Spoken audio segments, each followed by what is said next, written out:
I loved music, period. From a very young age. I don't know how old I was, but I know I was in grammar school still listening to the new station. I think it was called Moondog for a while, and then they sued him because someone also. But I was listening to what they called in the Midwest at that time race music. I liked music, period, and I liked all kinds of music. Anything from pop, plain straight-ahead pop music to R&B music. And by the time I was about 16 or 17, you could drink in New York at 18, first of all. And I, being an Italian-American kid, was shaving early and looked like I could pass for at least 18 at 16 or 17. So I spent a lot of time in going to places like the Half Note and seeing Lenny Tristano, or going to see Thelonious Monk at the Five Spot, or going to see Jerry Mulligan at the Village Vanguard, or Nina Simone at the Village Gate, or whatever. So now I go off to Georgetown University. And I found, when I got to Washington, that it was a cultural wasteland in 1957. It was a little southern town. There were no jazz clubs, there was no nothing.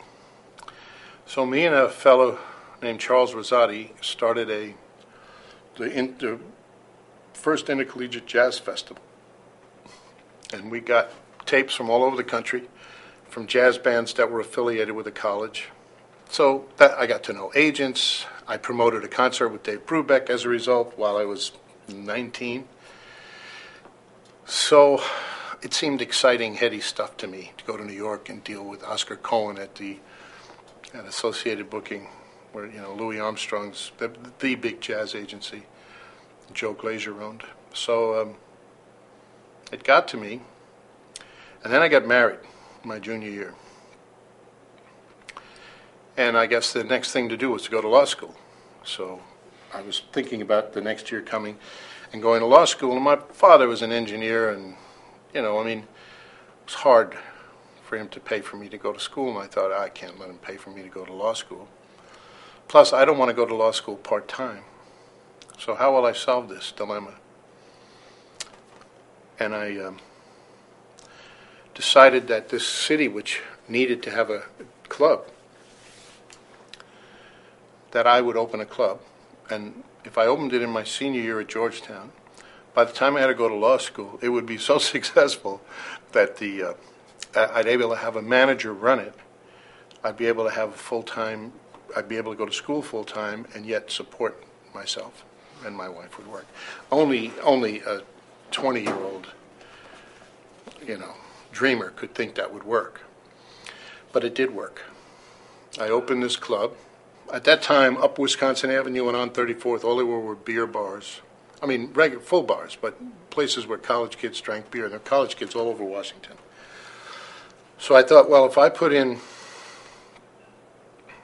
a place that sells booze, but has jazz or folk, I loved folk music too, or hip comics, why wouldn't you come to my place, even if I charge you a couple of bucks to get in? And I had all my friends at school go to all the colleges and put the flyers, a typical thing you'd see. And our opening day, there were a line around the block. And I was full for the next, I don't know, whatever, for months and months and months. I had a successful club. I opened one in Virginia Beach, 1,200 seats.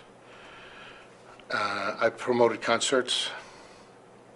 And then eventually I just was bitten by the bug. I met John Sebastian and Zolly and all. I knew everybody, Cass and John Phillips. All those people came through. So it was quite the scene for quite a while. And then I decided to go to New York and go back home and start a management company. Albert Grossman was my hero.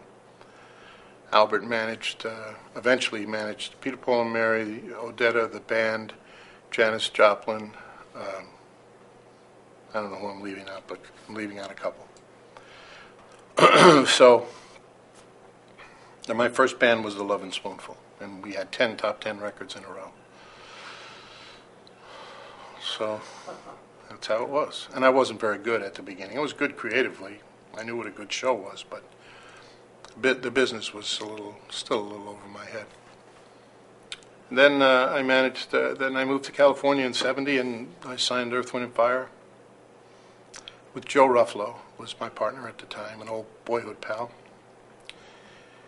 I signed Earth, Wind and Fire, The Weather Report, Little Feat, and so on and so on. So how I got into it, who knows? To escape having a real job, I don't know. Maybe to escape going to law school, for sure.